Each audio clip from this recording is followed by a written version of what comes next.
So let's get underway. This month's sponsor rather is Ingram Spark. So every month I have a sponsor for my free newsletter, Electric Speed. They get shout outs on Twitter and they get a shout out in the monthly clinic or sermon, whichever I'm happening to run.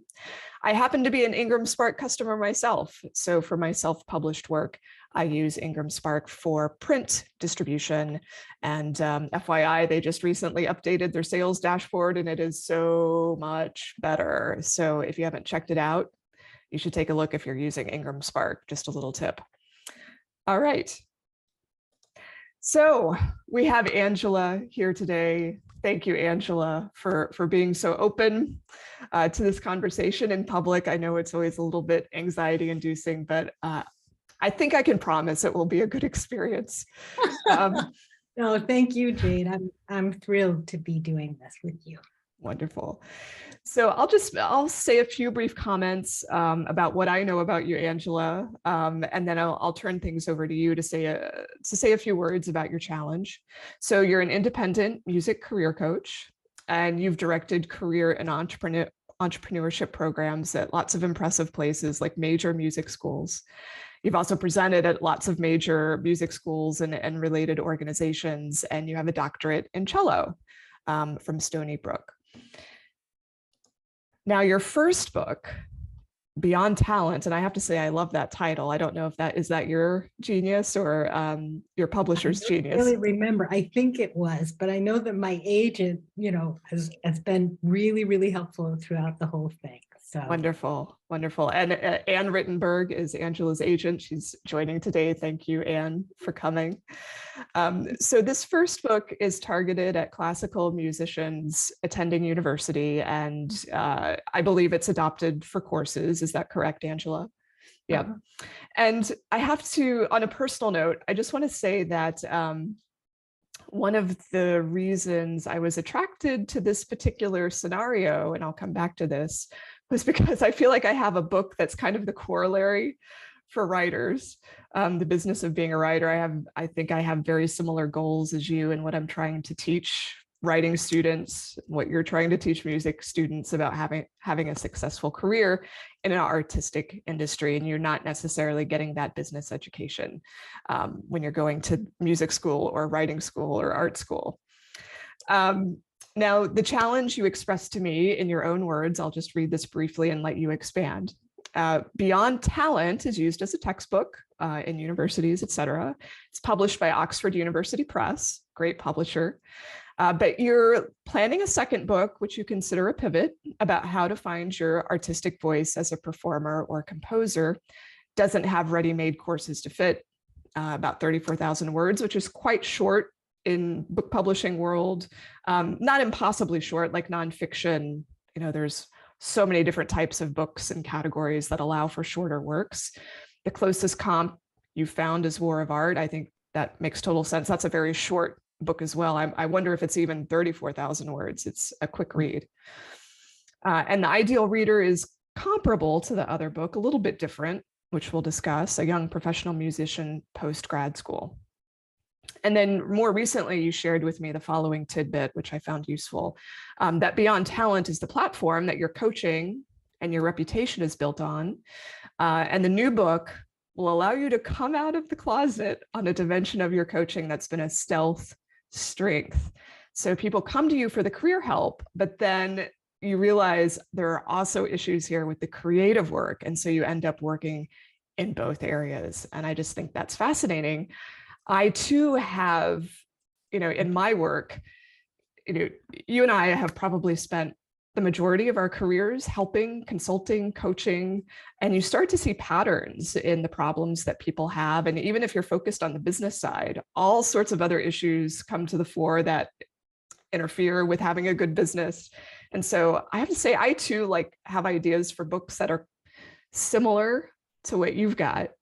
But I don't know if we both have the same psychological hurdle here, but I often feel like I'm kind of stopped from doing that artistic book because I'm not actively producing what I consider art, like novels, and so for me, like one of the reasons I haven't really gone down that road is I feel like I would be an imposter giving advice on finding your voice or artistic issues.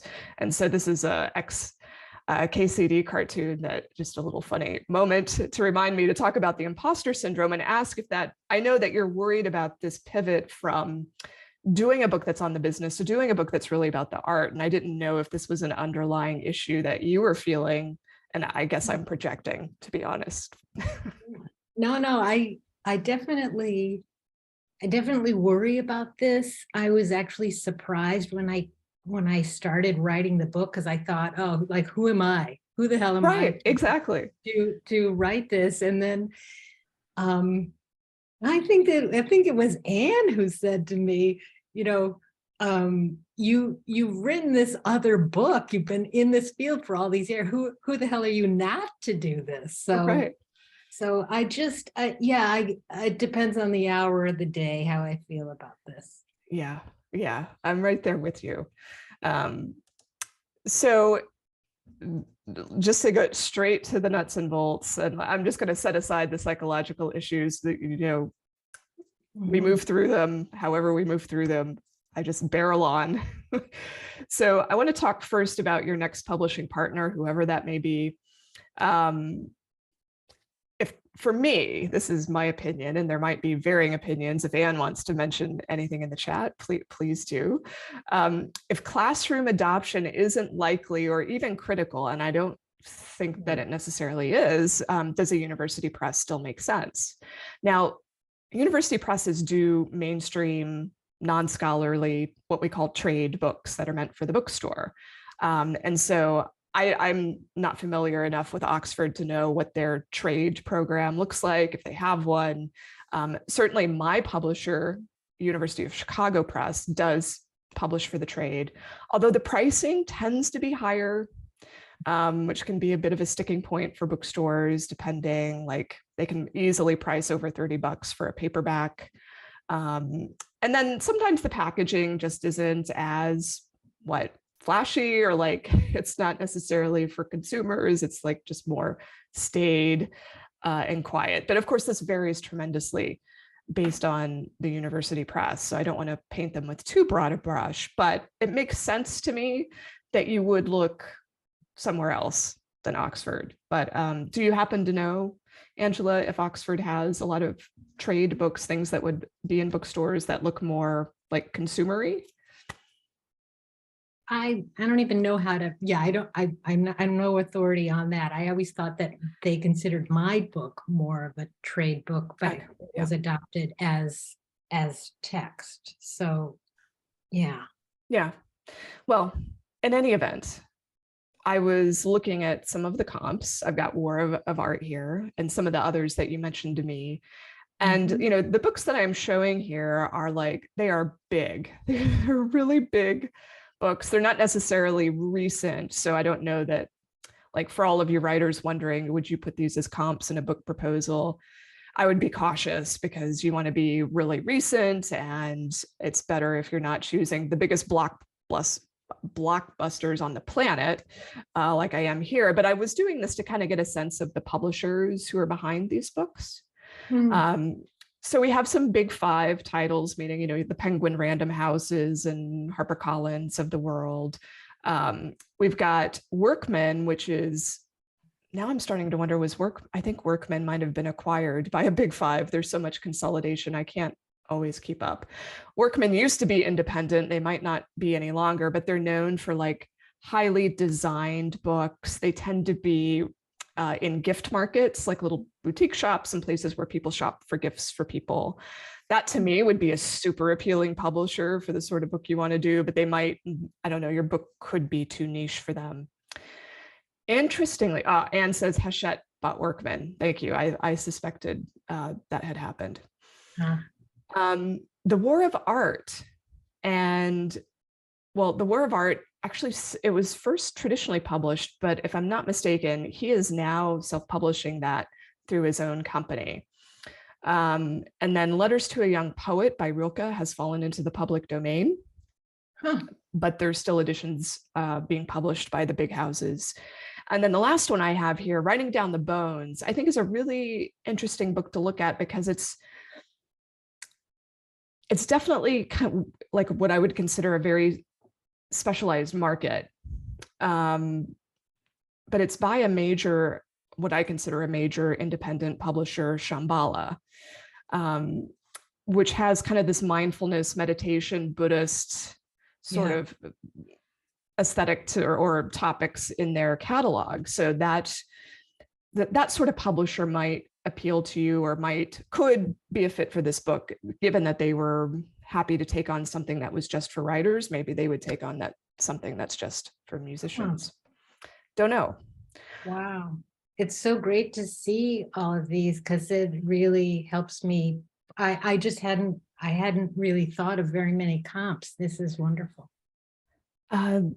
What's notable here, I think, too, I mean, you can't necessarily tell the length of any of these books just by looking at the cover, but The War of Art, Steal Like an Artist, Letters to a Young Poet, these are really short books, probably in the same ballpark as yours. Artist's Way is much thicker. Bird by Bird and Writing Down the Bones are quick reads. They're probably longer than yours, but you could conceivably read them in one sitting or in a single day if you were motivated. So what I would want out of a publishing partner, if I were the author, I would want the best possible packaging and design. And there are some publishers that just really excel at that. So we talked about Workman. Chronicle would be another, for me, dream publisher for this sort of book. I think you would want someone who is going to have the opportunity to get you into bookstores or boutiques or into some of those gift situations if possible. But more important than that, I think I would love a publisher that could do some targeted marketing to the creative community, that, they've got some books where they've done that before. Not necessarily the music community, although that would be nice. I was actually looking at very specific music publishers the other day, seeing if there was anyone that might be appealing. I found Backbeat, and then the other one I think was Hal Leonard, but they seem so like sheet music or, how to play guitar. It felt like it might not be the right direction for this sort of book, but they would definitely know, like, their music store distribution would probably be great, but we'll talk more about that later. I don't know that I would prioritize that. I have mentioned here Sounds True, which is kind of an interesting publisher. Sounds True started out as an audiobook publisher. Now they do print books as well, and they've done a number of gift books, and they kind of have a similar perspective as like a Shambhala or a Red Wheel. And I also like them because of their strength in audio. I just think that your book would likely do really well as an audiobook. And I noticed, is Beyond Talented in audio? I didn't see one on Amazon. No. Yeah, so I would, my book, The Business of Being a Writer, does really well in audio edition. So I don't know if you hold audio rights or if the publisher does, or if Anne's tried to sell them and it didn't go anywhere, but that would be awesome if you could get the book into audio. Wow. I'm just glancing at the chat here, make sure I haven't missed anything in particular. Okay, no. So do you know, Angela, anything about audiobook rights? Who holds them? No. Any discussion at all? No. Okay. Clueless. How long is Beyond Talent? Do you remember the word count? No, I don't. Page count? The third edition is less than the second. I think it's around 300 pages. Okay. So that it is beefy. Yeah. Okay. So this kind of basically concludes the publisher choice of the presentation, because I think it's actually less important than what comes next. But before I depart from the publisher conversation, do you have any questions or things that you're worried about or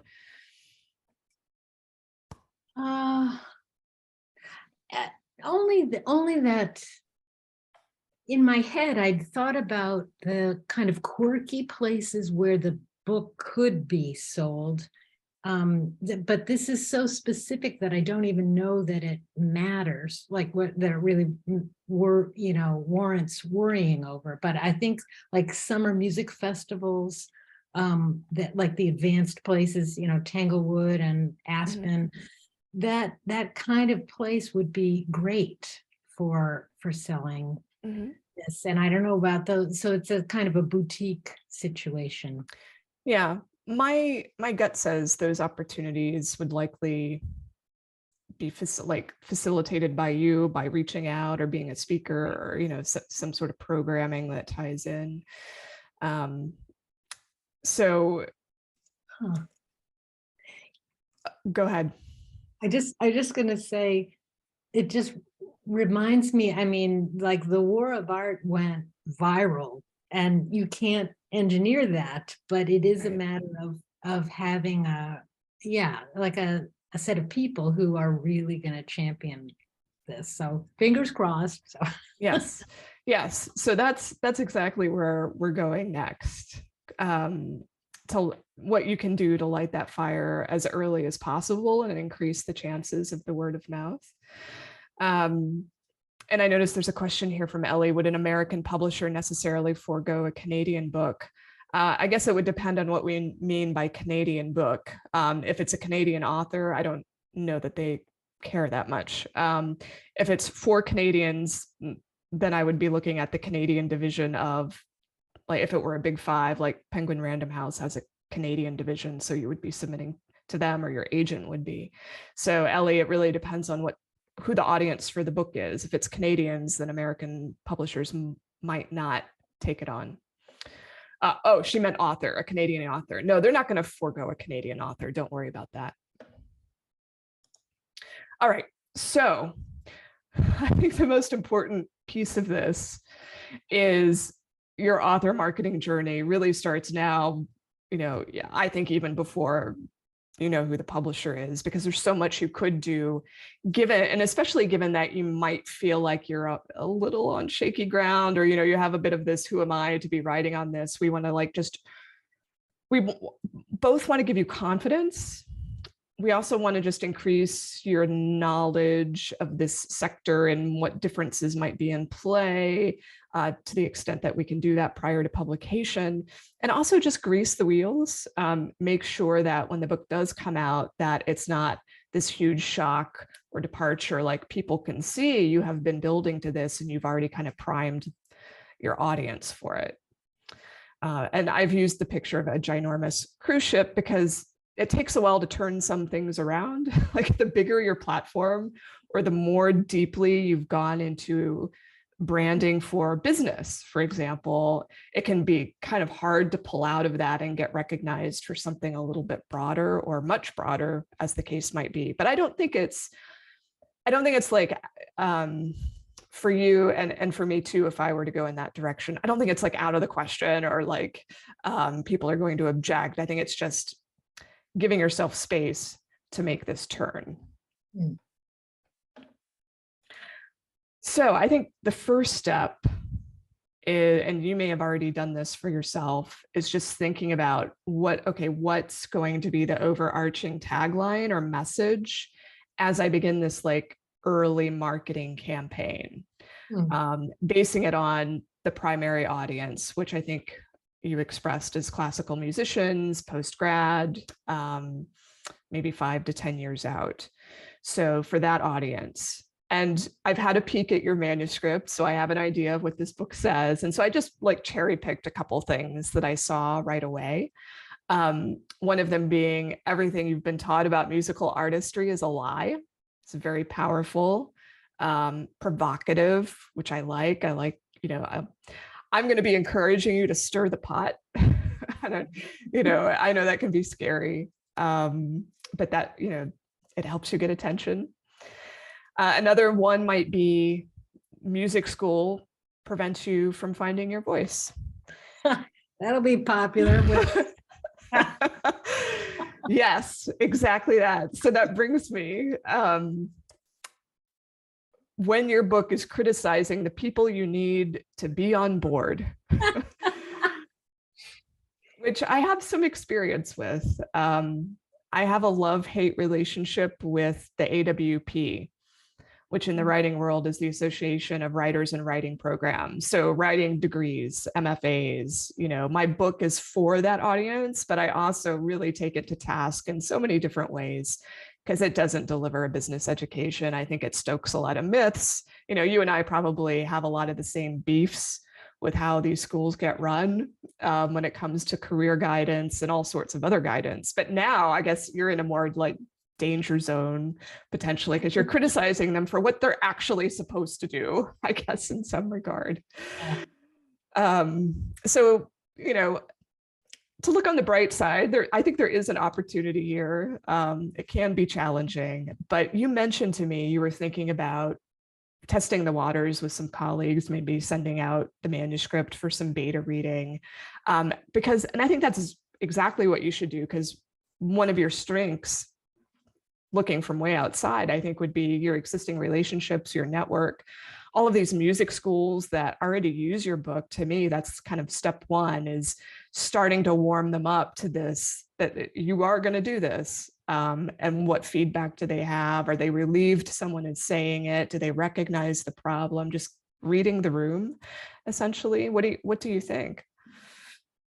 Yeah, I think I've got to just, bite the bullet and give this a whirl. I think it's just one of those things where I've lost any kind of balanced perspective on how this might be perceived. And my colleagues are mainly not studio instructors. My colleagues, friends and whatever, are people like me who have run career and entrepreneurship programs. But I have definitely some studio faculty friends that would take a look and see. It's funny though, if it's not being peddled to them for course adaptation, it's a different kind of animal, how they might talk about it. But it would be a plum thing to have some studio faculty, some high profile people blurb the book. Yes. Yeah.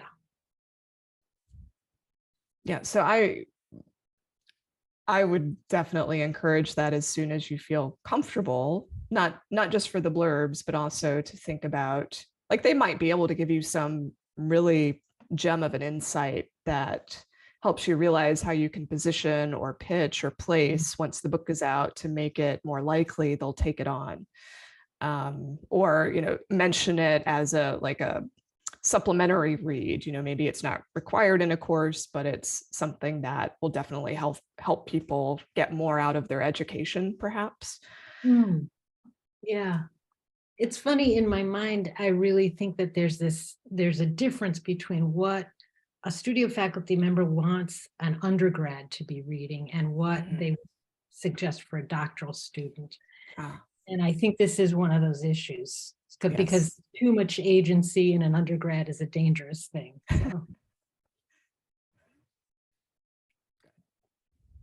And I see Stacey is actually recommending the same if the book's considered for supplemental reading or suggested reading. Definitely when I was in writing school, there were books that were often talked about, everyone knew what they were, but they weren't part of class. It was just, word of mouth among students, or professors might mention them.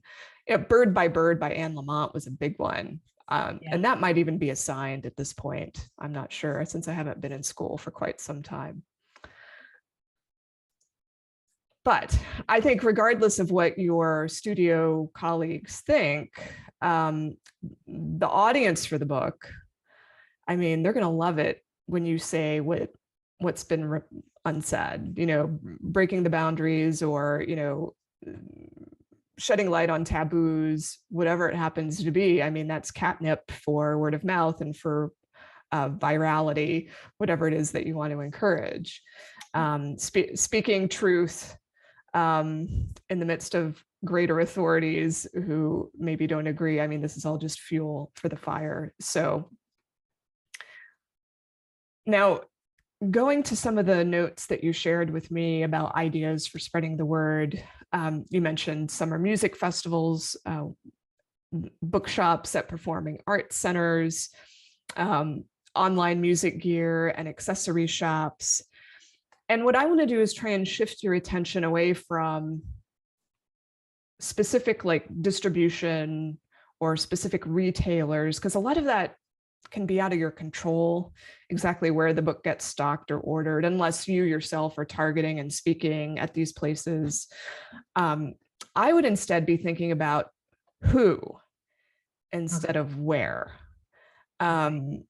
So this is where I suggest that now this may overlap a bit with your beta readers, your early readers, but there are probably natural allies or rainmakers who reach this audience, which you defined as artistically frustrated musicians, classical or jazz, 5 to 10 years out of school. That's very specific, which I like. So are there people, organizations, businesses that you feel like, yes, this is who they serve and they're surrounded by them?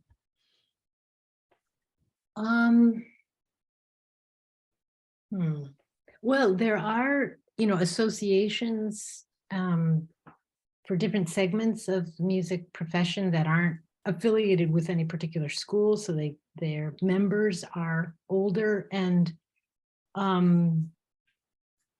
yeah, I mean, like I write a column for Chamber Music Magazine that would be, conflict of interest, but maybe they would promote it.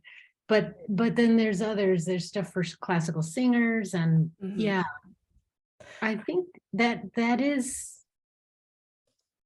would be easier because it's outside of school and people tend to be older and more willing to talk about the truth.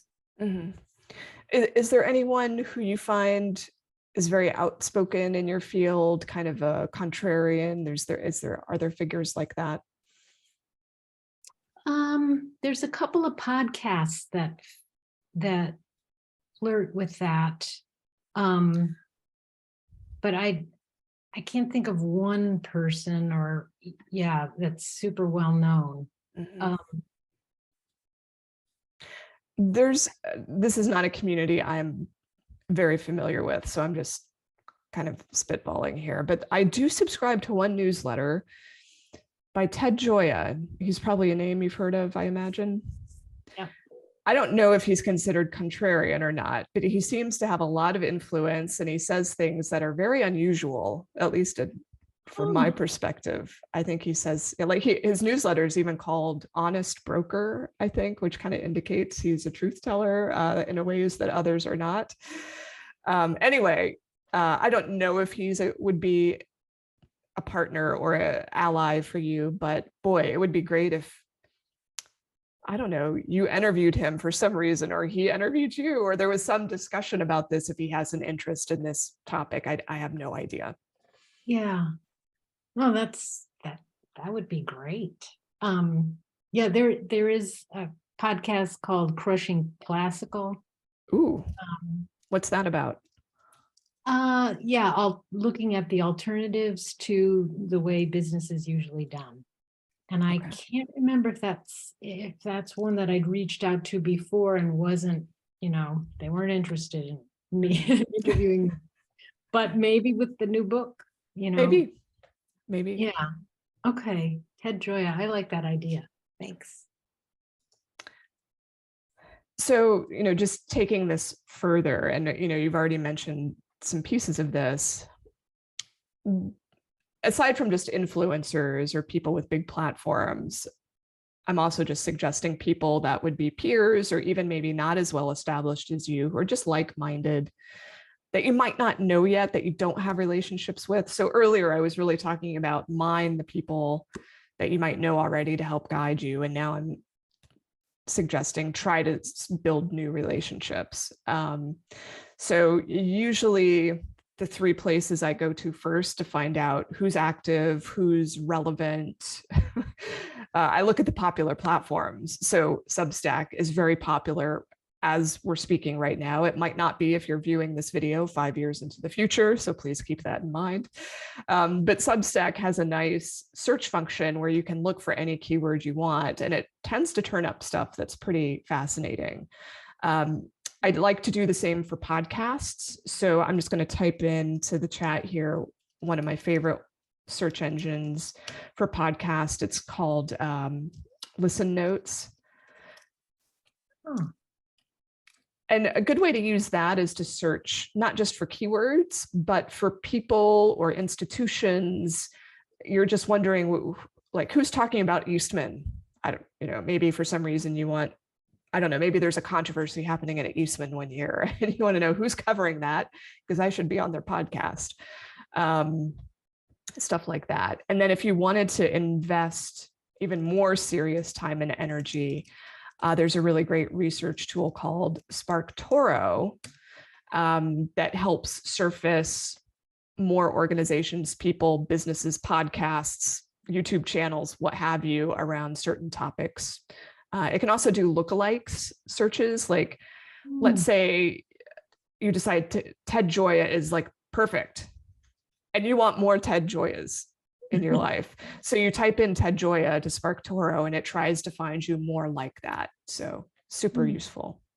Can I ask you, Jane, I have Uber Suggest. Is that in the family of SparkToro? I mean, is it related or are they just very different?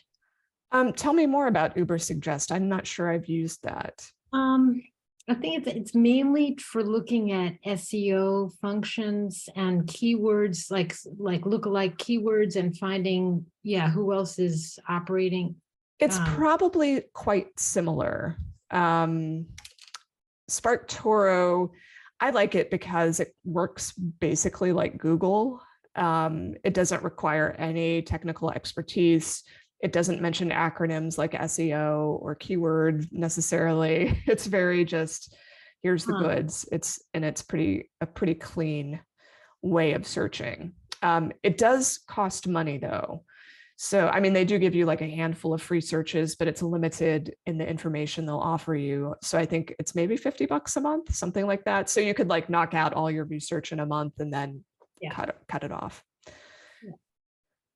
The other thing I wanted to mention is, aside from just music, I mean, I think your ideas are going to have applicability to lots of different creative fields. And so I think you would also be a natural guest if you broaden the search to just people who talk about creativity. Because the stuff that you write in your book, I know from looking at it, it's the same issues that writers deal with, that all sorts of artists deal with. So there's a lot of ways that you could broaden the circle. But don't go broad first. I would go niche first and then broaden out. Okay. And speaking of SparkToro, I've got a little screen capture here of what the results look like. I can't remember what I typed in to trigger this list. It was probably a big music school. And I wanted it to suggest to me other organizations that had a similar following. And so this is just a portion of the list that it generated for me. So when it finds a lookalike audience, is it looking at size of audience and what the similar searches that people use, or how do they decide what's I mean, I don't know what goes into the guts of their decision making here, but it's actually not driven by size. It's more driven by quality, which is another reason I like it.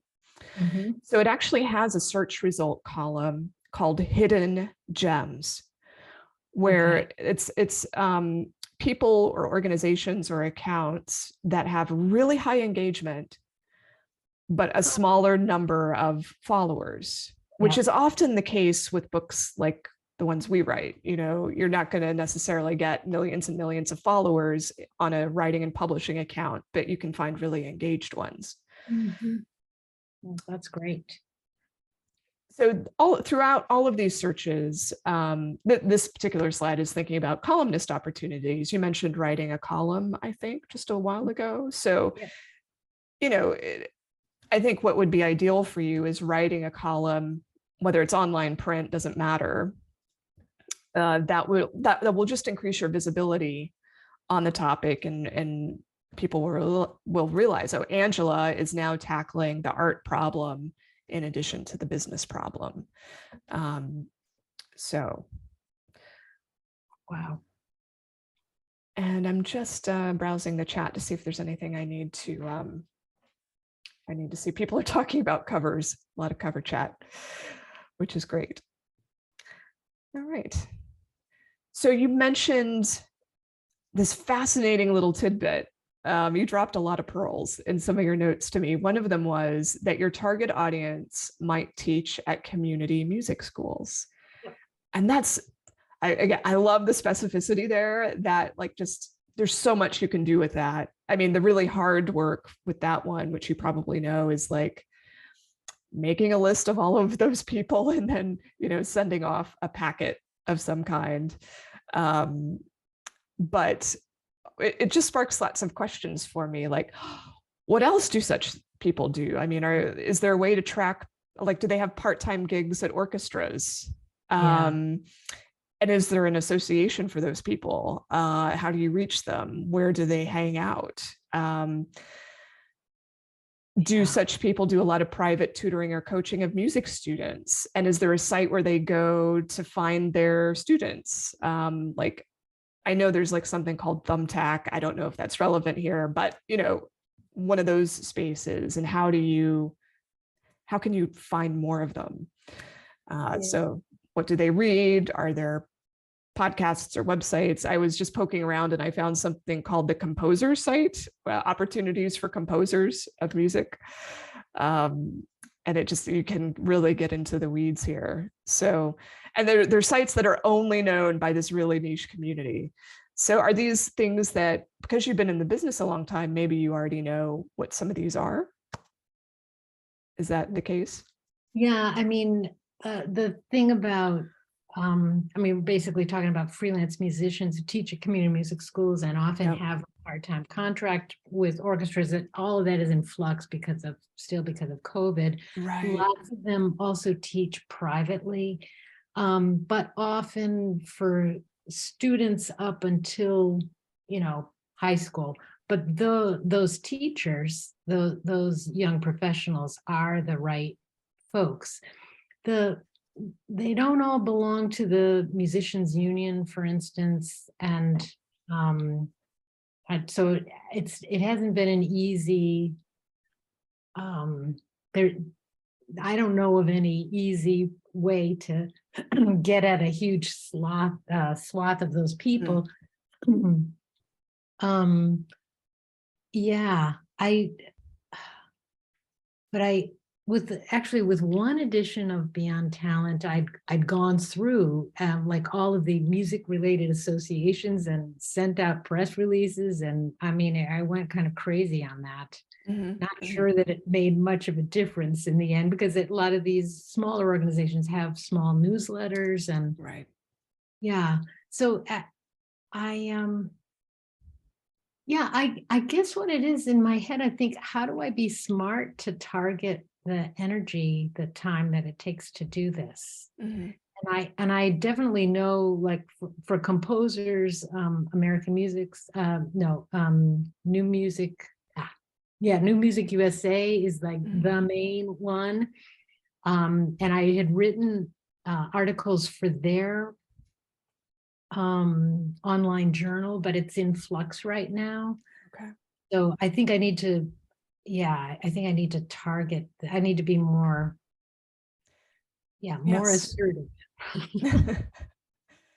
Yeah, if I had to kind of dump the opportunities here about or where to put your energy into 3 different buckets, there's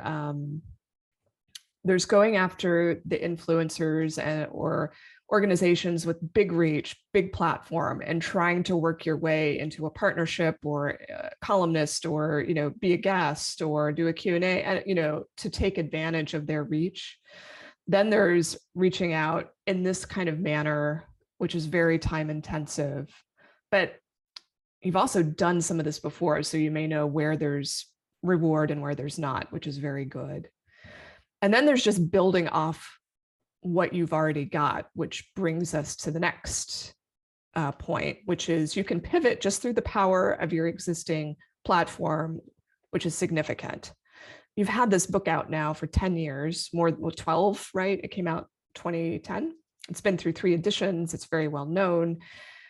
And, you know, you've done some things that are really powerful that are going to help you launch whatever comes next. So I just want to go through a few of these. You already do, you know, independent coaching and consulting. Looks like you already offer some group coaching now. So on the business side. So, you know, do you feel like it's feasible to offer group coaching now on finding one's artistic voice? Do you feel prepared to do that today? Well, I wanted to offer that as part of the book launch. And I was thinking for, like a summer program, because right now Musicians on Track is kind of the academic year ish. And then summertime would be a great thing to go after this with a small group. And the book is laid out in these 10 keys or tools, and could take a week on it each. That was my thought. I thought it would be weird to offer that before the book was out, but I don't think so. okay. Now, Anne may feel differently, but I think it just helps create enthusiasm and energy and a better book in the end when you're teaching some of the concepts with folks, and they might not have the book, but they've got you. And you may be sharing portions of the book, or maybe you'd be sharing the entirety of it, but just in a different way. So for me, it just builds your platform and visibility for doing this work. And for me, the book it's kind of like the exclamation point at the end of a long conversation you've already been having with people, rather than the books first, and then you start the conversation. Yeah. This is hard for me to even gauge because I have been teaching this stuff with current clients, but I don't broadcast it big I don't think on my website, and I'm not really upfront with the kind of specialized tools. I have written about it in my blog post in portions, but you're saying be way more out there with this. I would be, yeah, to the extent that you're comfortable. But it sounds like since you've already been doing the work, I would just maybe formalize it further. And so another way that this could unfold is starting a community that's focused on it, or going to be part of one. So I don't know if you still have it, but I saw mention of a Facebook group you ran at some point. I closed that baby down. Oh, tell me what happened. No, it was good, and it had sort of a heyday, but then just things really quieted down, and I just thought that was too much. So now I have a monthly clinic. Once a month, we just do it on Zoom, and it's for people who are already subscribed to the newsletter. So I use that to try to get more folks on. Brilliant. And so do you talk about the artistic topics, or is it just business? This is just a typical thing that happens. Like, we start out talking about the business, but if you've got a procrastination problem, with handling the business side, it shows up in the practice room too. And fear and self-doubt is, equal opportunity. So I have been experimenting actually in that clinic with teaching one of these kind of mindset tools that are a little bit, I don't know, woo-woo, but I always give it a caveat on that. So that's a good place for me to lean in. Perfect. But are you saying to create a special clinic just for artistry?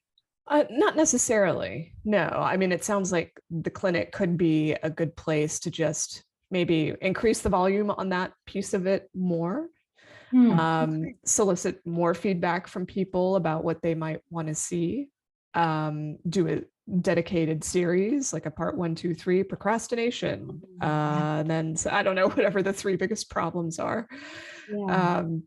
Or like, if you didn't, you may have lots of things you want to do in your clinic, and this is lower priority.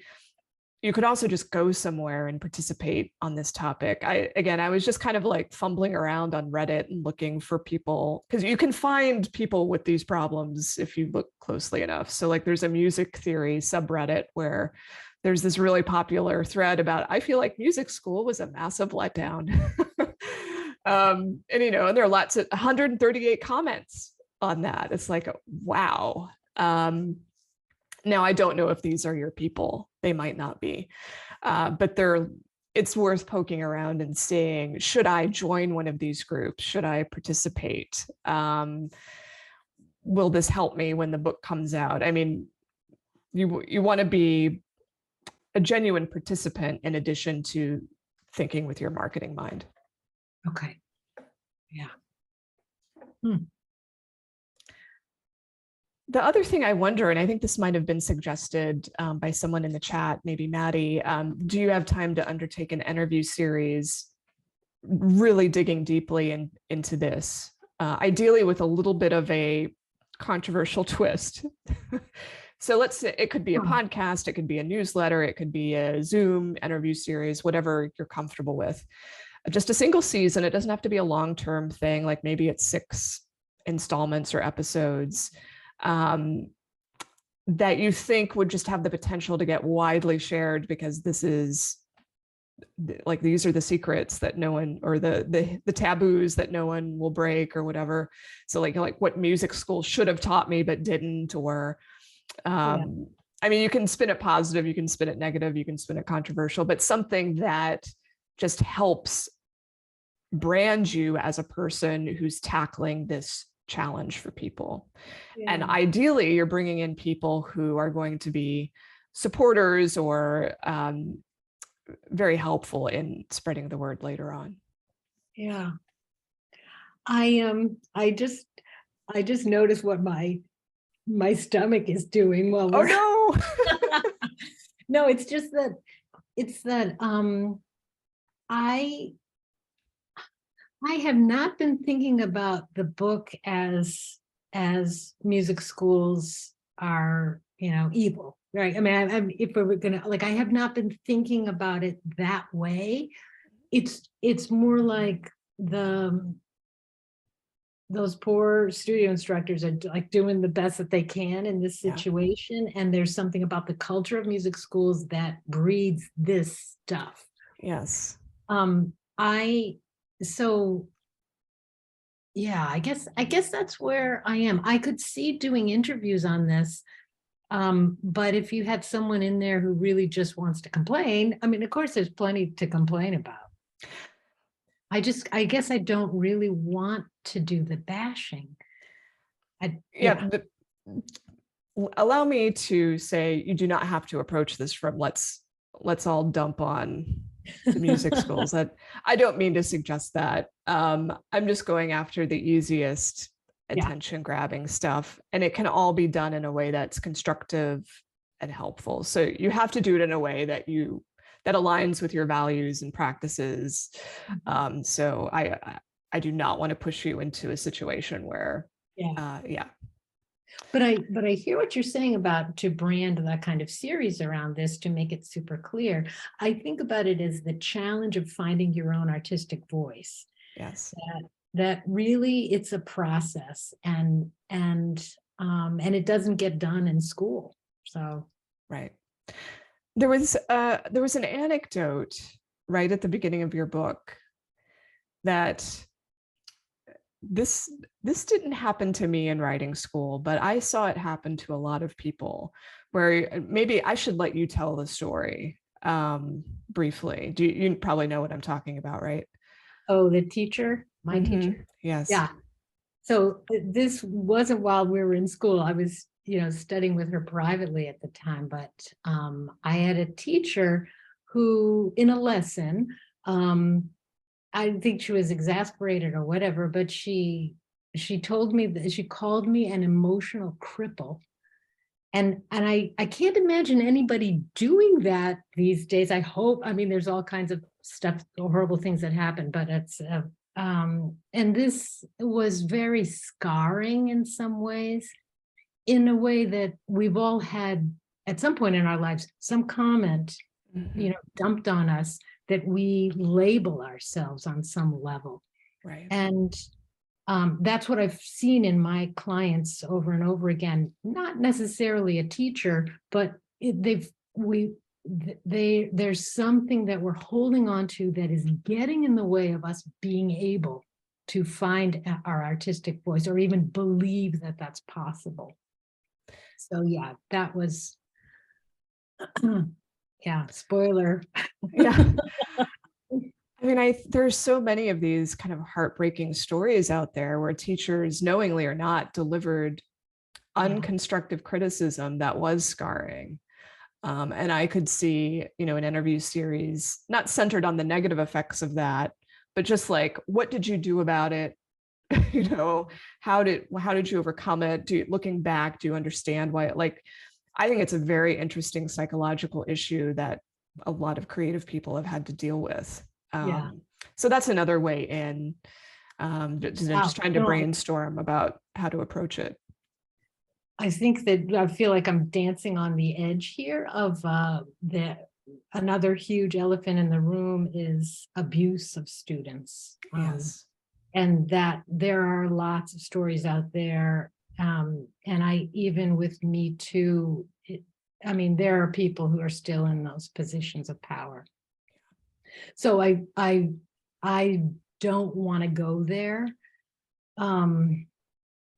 Yeah, because I want this to really be about the artistry. Also because it's too incendiary, I guess. I don't know if that makes me a chicken or what. I'll have to think about this. Well, there's probably something specific you're hoping to accomplish with this next book or with your career. And that's certainly an important issue, but I think you're trying to address a different issue. Yeah. And this other one may intersect at times.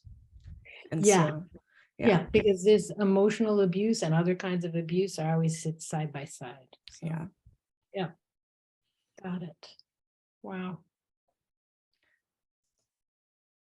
Okay, so this is the last thing I wanted to mention before we just open up to general Q&A and discussion. You have a really nice email newsletter list, 2,800 people. You were wise enough to start this years ago, when the book, around the time the book first came out. You have a really nice open rate. Clearly people are engaged. You're getting them into clinics. You're getting FaceTime with them. This is super valuable. Like, thank you for doing this years ago. It's so valuable for your career, I think, and the next book. So there's just so much you could do here. Like, we could talk all day about getting reader buy-in through the newsletter, like sharing little snippets, getting readers to share stories or things they learned that could complement the book, case studies.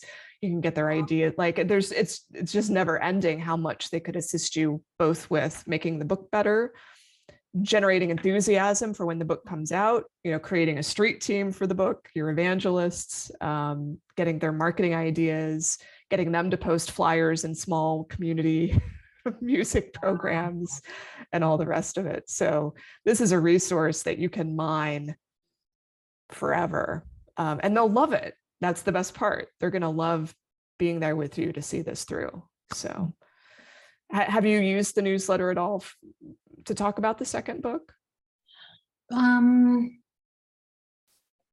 I talked about the writing process a little bit, and then I've taken segments, topics that were really in my head and written without saying this is in the new book. Right. So Sure.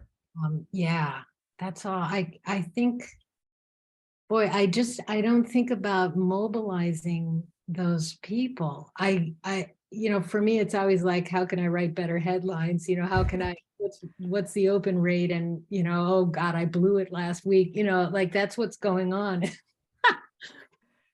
Huh. Yeah. Let that marinate. I think Okay. there's a lot of potential there. Yeah, that's great. Okay, so we're going to open it up to just general discussion and Q&A. Before I do that, I just want to mention that if you're interested in Business Clinic and want to be a victim, not a victim, a benefactor, you can go to janefriedman.com/business-clinic and look for the link to apply. There is another clinic coming up pretty soon. It's on November 10th with Beth McMullen, who's a children's and adult fiction writer, about how you can level up your career as a mid-list author. She's got 10 books out, but it's still not a living, and she's wondering, now what? So I'm going to go ahead and stop the share. And Angela, what questions do you have for me? What would you like? Is there anything you wanted to cover that we haven't touched on? Well, you covered so much. My head is spinning. Thank God this is being recorded, because Yes. I'm hopeless at taking notes. But I guess I don't know if there's anything more that you can say about. I mean, I work with clients on the imposter syndrome, but I think what happens for me is I really lose perspective. I lose perspective on the book. I lose perspective on how it might be perceived, and who the ideal reader is. Like, that just sort of swims in my thinking, although it was clear at the time in the writing. Mm-hmm. So I think this is about trying to stay centered when you're focused on a marketing plan, and not get either sidelined or, right. I feel like I lose the thread. Yeah. Yeah. I don't know. Does this go back to, very early on, I said, you have to kind of settle on, this is going to be my central core idea for my primary audience, that everything will kind of trickle down from there. Like, this is the hub, and everything's a spoke coming out of this central idea. And I mean, the suggestions I made were maybe a little more on the negative side. But let me, what was the, everything remember. I ever learned about musical artistry is a lie. Yes. Yeah. So, and I don't know if it's right to say that the audience for your first book is the audience for the second, but it seems close enough. And it's okay to just assume it's as comparable as it's going to get. Okay. So the grounding can just be living in that main message, and everything stems from that. Right. Okay. Right. That's helpful. Thank you. Other issues you want to talk about?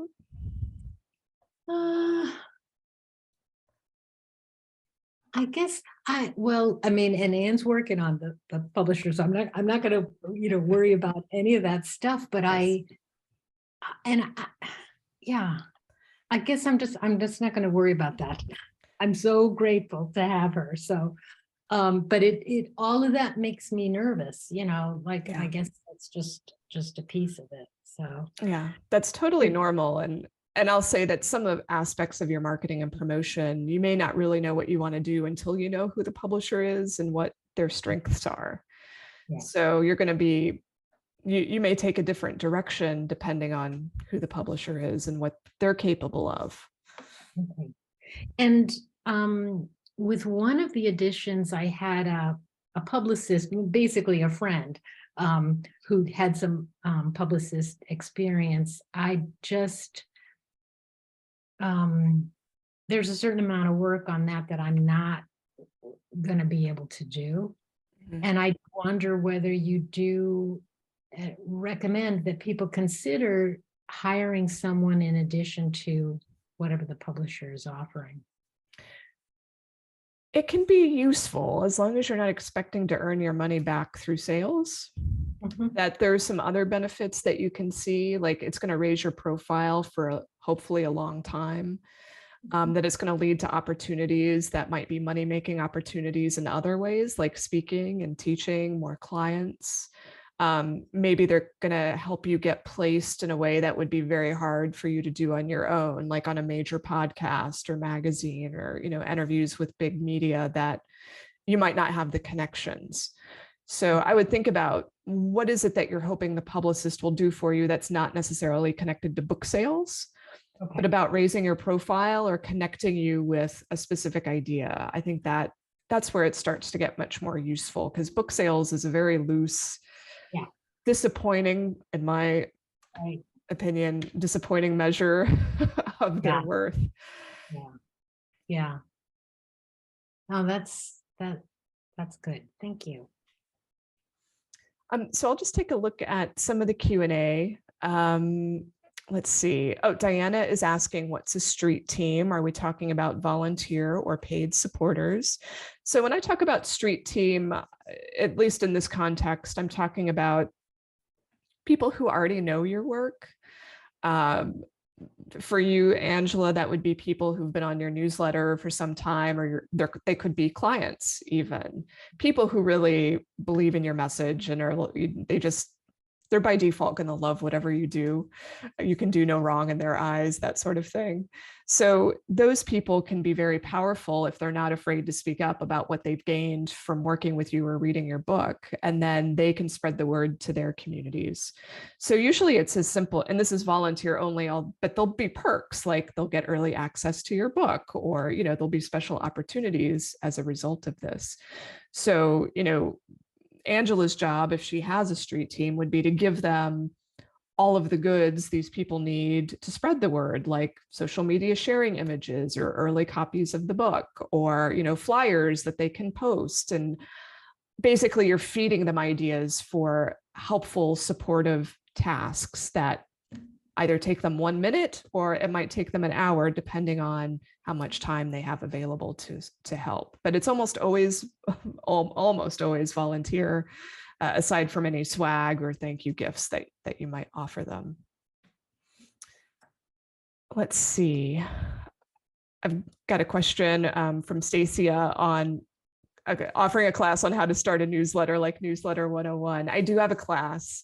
I don't have one upcoming, but there will likely be one next year.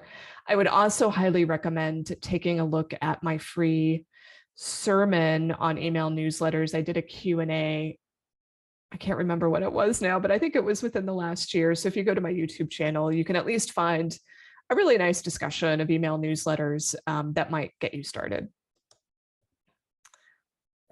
Gregory is saying, Angela, that it is horrible that a teacher called you an emotional cripple, and I agree. He says, however, remember that the best revenge is massive success, and you're clearly very successful. Thank you. Thank you. Let's see. Anita's wondering, what's a good website to start an online community? I mean, I think the default for years was Facebook groups, and Angela, that's what you used. I once did a little bit of that myself on a platform called Big Marker. I'll just put that name in the chat. It used to be free when I used it. I believe you can only use it on a paid basis now. So you would have to have probably a pretty big community for that to make sense. Right now, I'm actively using Discord for community growth. I much prefer it to Facebook groups. It's much more flexible. It reminds me of the old school message boards. If anyone ever did like IRC, back in the 90s, it's kind of like that, but with bells and whistles and a lot of fun stuff. So I like Discord. What are some others? I'm trying to think if there might be any others I would recommend. There are LinkedIn groups. Are people using Substack that way? Yeah, a little bit, especially for the people who are using Substack. This is a newsletter service, but it can double as a kind of a light online community, because you can have community only posts. You can restrict commenting to just the community. And of course, Substack's a great way to alert people who subscribe to you already. Hey, I'm going to do this Zoom session and we can do, some group time together. So yeah, I think that can work in a pinch as well. I want to ask about that, Jane. Did you find with Discord that there were people just because they're unfamiliar with it, just like not willing to go there? I mean, that's always the piece that I wonder about. Yeah, I think that's one of the reasons my Discord community right now is smaller than anywhere else I've tried to get a community going, because I think it's mainly younger people who are more tech savvy, maybe parents who see their kids using Discord. And so now they're curious and they're going to give it a try. But once you get into it, I don't think it's hard to use. Like it's has this kind of social media veneer in that there is a little bit of lingo to it and functionality that you have to learn. But once you pick it up, I think it's very delightful. And it also has a lot of privacy that other social media doesn't offer, which is nice. So yeah, you might, depending on the age group that you're trying to attract, it may not be your number one choice, but I do think it's going to be around for a while. I'm very optimistic about it. It's great. Virginia wonders if I have a perspective on whether pitching podcasts or being a guest on podcasts is a useful strategy prior to a book such as this being released, or should it be focused on post-release? I think it just depends on your goals. Like for today's clinic, I was thinking about how to help Angela build some relationships with people in the space. Like she's already has a book to sell, which, I think any podcast appearance is going to benefit her generally, because she has so many things going on that could benefit. I do admit that when I was thinking about what to suggest you, I was thinking more in terms of you being a host or an interviewer, to kind of put you in a leadership position on this topic. Mm-hmm. But I also think that you can just build some really good relationships, and that, let's be realistic here. I think your next book will not be coming out for probably another 2 years if everything goes really well. Like publishing has a very long timeline, especially if you go with a university press. It could be 3 years, 5 years. I mean, who knows? So in any event, back to my original statement, it just depends on what you're hoping to get out of it. But if it were specifically to promote this second book, you'd probably at least want to pre-order up, and probably post-release. A lot depends on the podcast and what sort of shows we're talking about. Okay. Stan is wondering, this is an idea he's throwing out, if it would be feasible for you to place display ads in college, university newspapers where there are strong music programs. Yeah, I would say a lot of those music schools don't have newspapers. But that's interesting yeah, I don't know. That's definitely worth thinking about. Interestingly, I don't know if you knew this about me, Angela, but I actually taught at a music school. Oh, where? For 2 years. I taught at the College Conservatory of Music at the University of Cincinnati. Yeah, great. They had a division called eMedia, which for historical reasons I will not go into here, this eMedia division was in the music conservatory. And so I was teaching writing and digital media to while hearing, the oboes practicing down the hall.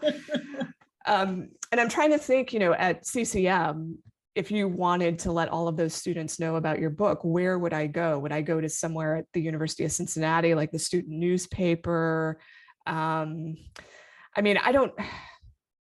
It's been too long since I was there, so I'm forgetting, but I'm just thinking about bulletin boards mainly. Wouldn't it be nice if you knew someone like myself who could go over there and put up flyers for your book, or I could help you get an invitation to speak at CCM?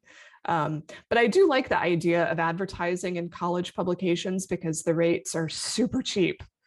And so you can potentially reach a really big audience. Wow, I just think about music students especially, and college students in general, not reading these days, and certainly not reading print stuff, and then the knee-jerk reaction that they might have to something that's clearly an ad. So, but I hear what you're saying, because this is just about like getting eyeballs on something. Yes. Huh. Oh, that's great. But I do think it's ideal. I like to talk in terms of ideals because often it's not going to be ideal.